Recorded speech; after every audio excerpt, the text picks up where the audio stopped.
वर्धापनाचा सोहळा साजरा होत असताना या गावचे सुपुत्र श्री संत सद्गुरू वामनभाऊ महाराज यांची 50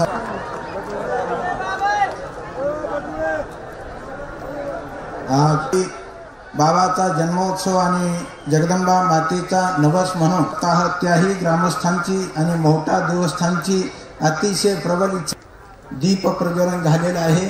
सत्कार होईल सर्व मान्यवरांचा।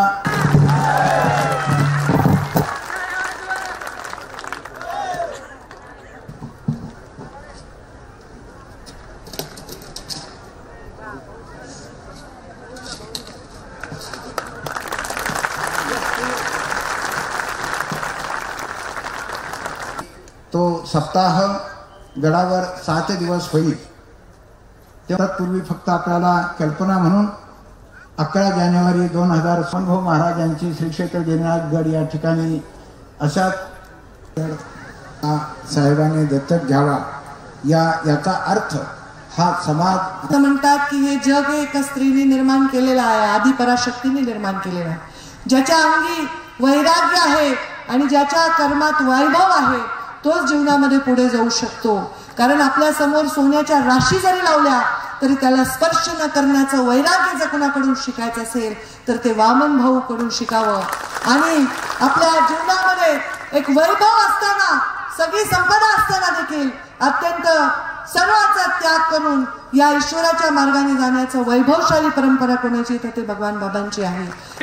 संतांच्या आशीर्वादाने या मराठवाड्याला कायम दुष्काळ मुक्त करण्याकरता समुद्रात वाहून जाणारं 53 TMC पाणी हे गोदावरीच्या खोऱ्यात आणण्याच्या योजनेला आम्ही मान्यता दिलेली आहे।